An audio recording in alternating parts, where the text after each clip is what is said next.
ఇప్పటికే 21 మంది ఎమ్మెల్యేలు వైఎస్ఆర్ కాంగ్రెస్ పార్టీని వీడి తెలుగుదేశంలో చేరిపోయారు. ఈ వలసల పరంపర ఇప్పట్లో ఆగేలా కనిపించడం లేదు.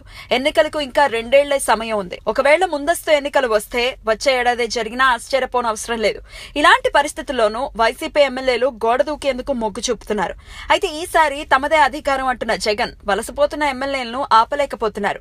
ఇప్పుడు తాజాగా మరో 2 జగన్ కు ఝలక్ ఇచ్చేందుకు సిద్ధమైనట్లు ప్రచారం జరుగుతోంది. ఉత్తరాంధ్ర నుంచి జగన్ కు ఝలక్ తగలబోతోంది అని అంటున్నారు. శ్రీకాకుళం జిల్లా రాజాం ఎమ్మెల్యే కంబాల జోగులు, విజయనగరం జిల్లా పాలకొండ ఎమ్మెల్యే కళావతి వైసీపీని వీడుతారనే ప్రచారం ఎప్పటినుంచో సాగుతున్నా అది నిజం కాబోదని అని అంటున్నారు. శ్రీకాకుళం జిల్లాకి చెందిన మంత్రి ఈ 2 ఎమ్మెల్యేలను తెలుగుదేశం పార్టీలోకి తీసుకొచ్చేందుకు తీవ్రంగా ప్రయత్నిస్తున్నారని అంటున్నారు. వచ్చే ఎన్నికల్లో విజయం తమదేనని జగన్ చెప్తున్నా ఎమ్మెల్యేలు మాత్రం అధికార పార్టీ వైపు చూడటం వైసీపీ శ్రేణులను కలవరపెడుతోంది.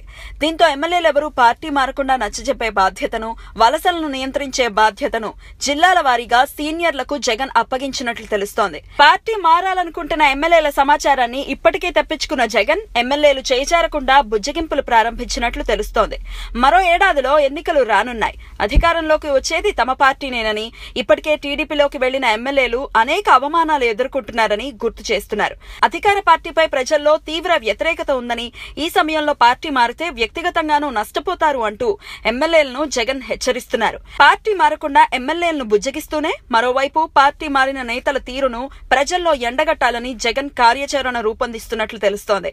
పార్టీ మారిన ఎమ్మెల్యేల తీరును ప్రజల్లోకి తీసుకెళ్లడం ద్వారా రాజకీయంగానూ దెబ్బతీయాలని జగన్ భావిస్తున్నారు. నియోజకవర్గాల్లో సభలు నిర్వహించి పార్టీ మారిన ఎమ్మెల్యేలను ఎండగట్టాలని నిర్ణయించినట్లు తెలుస్తోంది.